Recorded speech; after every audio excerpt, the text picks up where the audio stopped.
Washington mornings on the Mall. 105.9 FM. And AM 630. WMAL. 8:07 on WMAL, where Washington comes to talk. And it's Super Bowl week. We talk about it. We've been talking about it. Very excited for the Ravens, I suppose, to be in the Super Bowl. And, you think Super Bowl, you think legendary Hall of Famer, Super Bowl MVP, Redskins hero, John Riggins. And here he is. I'm looking right at him. Mr. Wow. Riggins, so good to have you here. Thank you, guys. Good to be here. We are glad to have you. And we're here to talk about fish. That's right. Of all things. How did you get attached to the Frankenfish dilemma? I'm not attached just yet, actually. I have yet to hook up with one of them. But are you trying? Yeah, a little bit. Actually, we're going to have down at Tony and Joe's tonight down on the waterfront. There's a charity function going on, and basically, the snakehead fish, as you guys may or may not know, is an invasive species that is from. They range as far as Africa and Asia. Been introduced to the waters here in Maryland, I think, in the early 2000s, something like that. And they're kind of out of control, basically. Bottom line. Now, the interesting about them is that they, and from my perspective, is not particularly pretty fish, but now down on the end there, it's a good-looking fish. Yeah, see, I'm going all right. I don't want to see your girlfriends, okay? But not all of us can be a football hero there, stud boy, all right? I take what I can get. Anyway, well, I appreciate that. But they are delicious on the plate. Yeah, and I've got a little bite here. I'm going to try it. Yeah, Yeah, so give it a shot. You brought in this superstar chef here. Actually, here's the to make superstar this, right here. So he's Scott Druno. And Scott, tell everybody Scott, about how you like to prepare this fish. And plug your restaurant, by all means. Oh, actually, I'm the chef at the Source in downtown D.C. in the museum building.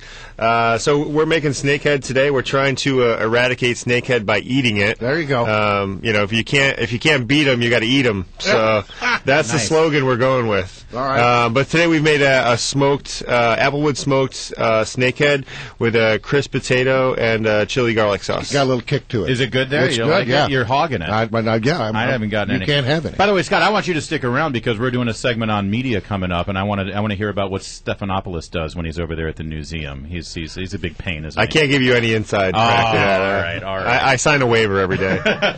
All right, so John, you've also got a TV show, right? Yes, we just started our first season on the Sportsman's Channel. It's on cable.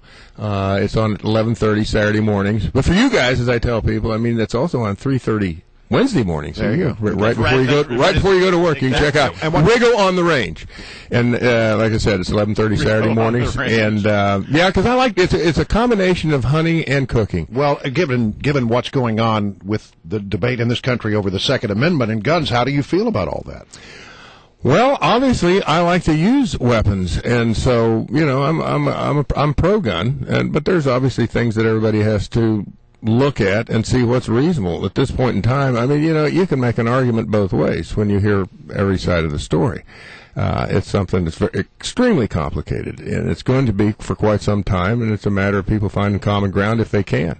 My wife and I go not really round and round about it, but she certainly feels she's more, I don't want to say anti-gun, but she certainly is sympathetic towards what's recently happened. Mm-hmm. And it's kind of amazing when you think of that, it has to come all the way down to where the children all of a sudden, and I guess that's in all of us, is our instinct to protect children, and that's what raised it finally to the level, because obviously it's been going on for years in this country, and now this is getting everybody to get focused and get together and try to do something about the proliferation of the various weapons that we have out there that some people think that shouldn't be in the public's hands. It should only be in police officers. And then, from there, there's so many gradients as you look at it. There's the people who are just anti-get rid of them, let's go be like England.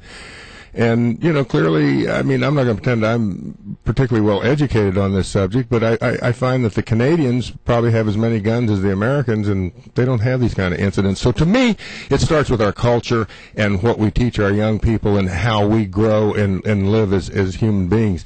And that's the problem that needs to focus on. Well, I should say one of the things that needs to be focused on. But obviously getting rid of the guns is a lot quicker and neater. Sweep them under the rug and boom, bop, bop. If it weren't for that darn Constitution standing in the way. And let's just go on the record here. John Riggins is not advocating that you take a shotgun and go fire at some snakehead fish. That is not. I don't want any. No, a bow is preferred because then shotgun is going to tear them up pretty bad. Yeah, You won't be able to you eat couldn't them. eat them then. You couldn't put them on your potato crisp. And they're tasty, so we don't want to do that.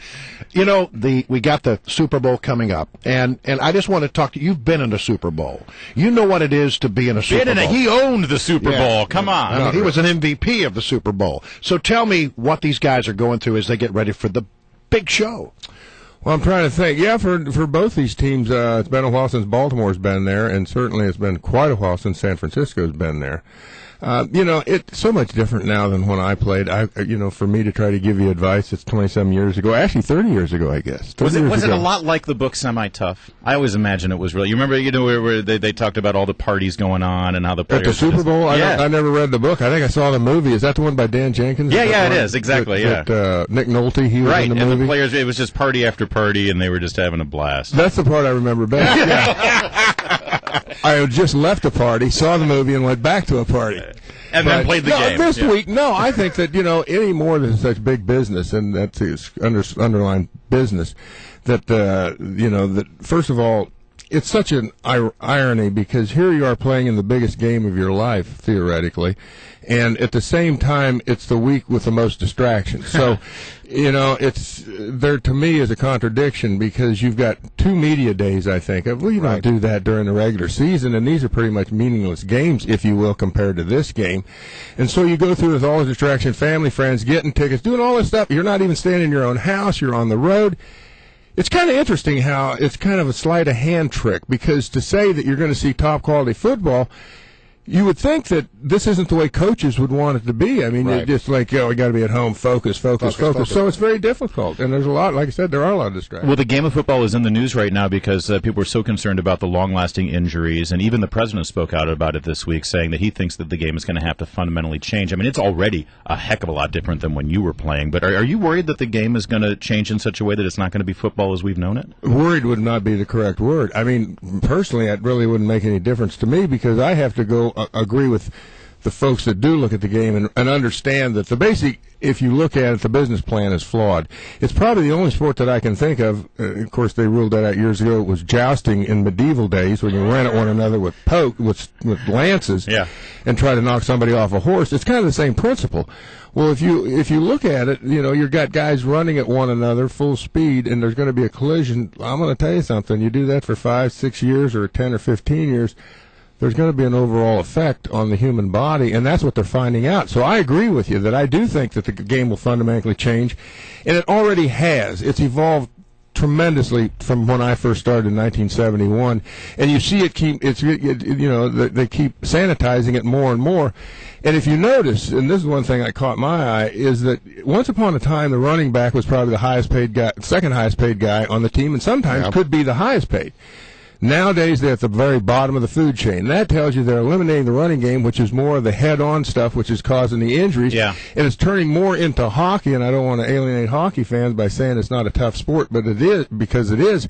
But if you notice in hockey, everybody's usually moving in the same direction, chasing the puck. They're not going at one another. So that, to me, is what they're trying to eliminate.